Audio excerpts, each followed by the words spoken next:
Assalamualaikum warahmatullahi wabarakatuh. Baiklah, kami dari kelompok 3 yang beranggotakan Anissa Fitriani, Hayatul Mardiah, Sofiah Nabila Rahman, Tata Yohana, dan Refzi Irma Suryani akan membahas tentang pengantar entropi dan entalpi. Nah, baiklah, saya Sofiah Nabila Rahman akan menjelaskan tentang pengantar entropi dan entalpi. Nah, yang pertama yaitu kita harus terlebih dahulu mengetahui apa sih itu entropi. Entropi merupakan salah satu bagian yang terdapat pada hukum kedua termodinamika. Entropi merupakan ukuran derajat ketidakteraturan suatu sistem termodinamika. Biasanya entropi dilambangkan dengan F dan memiliki satuan Joule per Kelvin. Contohnya yaitu pada kehidupan sehari-hari, saat kita mencampurkan air yang bersuhu 80 derajat Celcius dengan air yang bersuhu 60 derajat Celcius, maka air tersebut akan mencapai titik kesetimbangannya pada suhu 70 derajat Celcius. Nah, dengan demikian berarti suhu air tersebut turun menjadi 70 derajat Celcius. Dengan turunnya suhu air tersebut, maka entropi keseluruhan dari air tersebut akan meningkat atau menjadi lebih tinggi dari awal. Nah, ada beberapa cara untuk menentukan nilai entropi pada suatu sistem. Yang pertama yaitu entropi dari proses reversibel.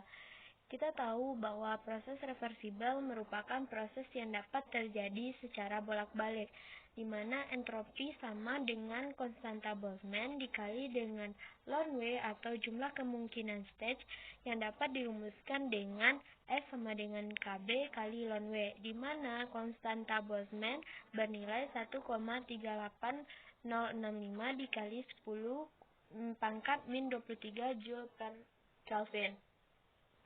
Yang kedua yaitu pada entropi dari proses isotermal, di mana perubahan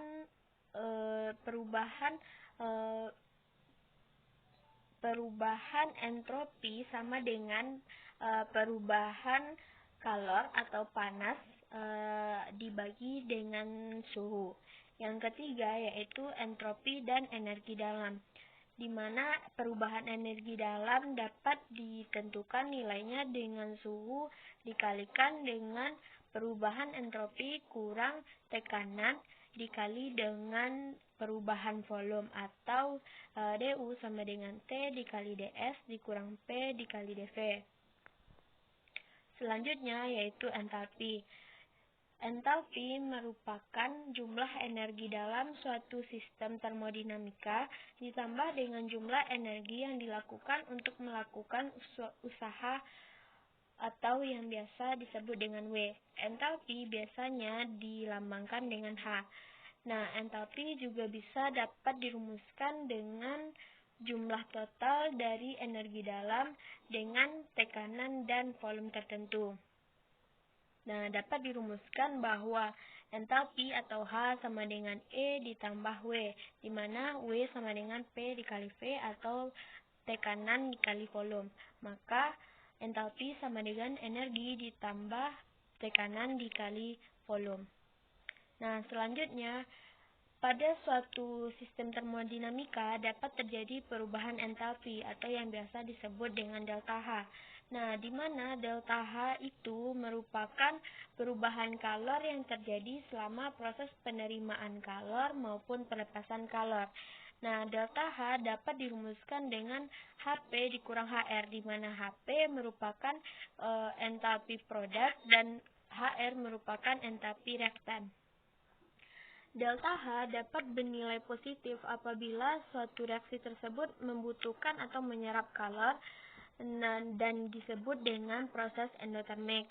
Nah, delta H negatif terjadi apabila suatu reaksi tersebut membebaskan kalor dan disebut dengan proses eksotermik. Selanjutnya yaitu perubahan entalpi sama dengan kalor yang diserap maupun kalor yang dilepas suatu sistem apabila pada keadaan tekanan yang tetap.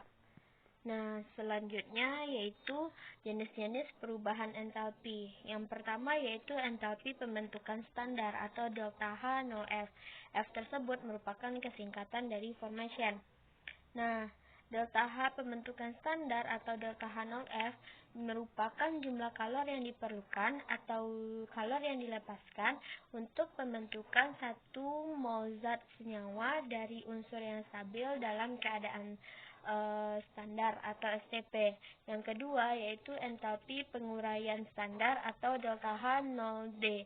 D merupakan kesingkatan dari decomposition. Nah, entalpi penguraian standar merupakan jumlah kalor yang diperlukan atau dilepaskan untuk proses penguraian 1 mol senyawa pada keadaan STP. Yang ketiga yaitu entalpi pembakaran standar atau delta H0C atau combustion, merupakan jumlah kalor yang dibutuhkan untuk atau dilepaskan untuk pembakaran 1 mol senyawa dalam keadaan STP. Yang keempat yaitu entalpi pelarutan standar atau delta H0S, merupakan jumlah kalor yang diperlukan atau dilepaskan untuk melarutkan 1 mol zat pada keadaan STP. Yang selanjutnya yaitu entalpi netralisasi standar atau delta HN, merupakan penetralan 1 mol asam oleh basa atau penetralan 1 mol basa oleh asam pada keadaan standar. Yang selanjutnya yaitu entalpi penguapan standar atau delta H-vap atau evaporation, merupakan penguapan 1 mol zat dalam fase cair menjadi fase gas pada keadaan standar. Yang selanjutnya yaitu entalpi peleburan standar atau delta H-fus, merupakan pencairan atau peleburan 1 mol zat dalam fase padat menjadi fase cair pada keadaan standar. Yang terakhir yaitu entalpi sublimasi standar atau delta H-sub, merupakan sublimasi 1 mol zat dalam fase padat menjadi fase gas dalam keadaan standar. Nah, selanjutnya yaitu aplikasi dan contoh penerapan pengantar entropi dan entalpi. Nah, dapat kita lihat pada pada benda yang ada di sekitar kita, contohnya kulkas. Nah, pada kulkas tersebut,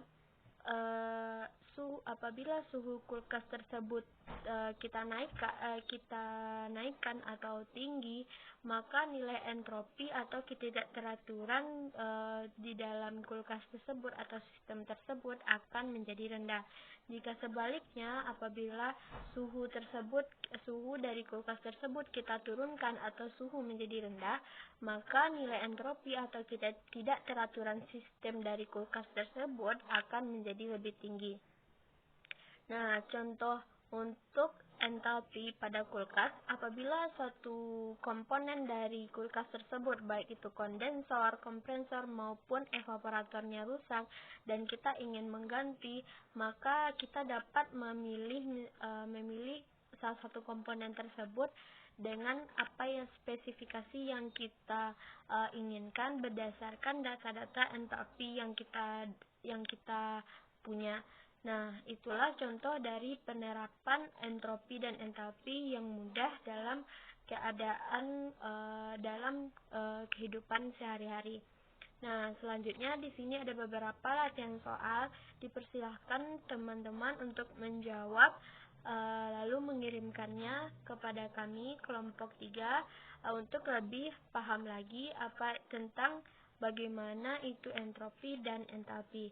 Nah, sekian dari kami kelompok 3. Apabila ada salah, mohon maaf. Assalamualaikum warahmatullahi wabarakatuh.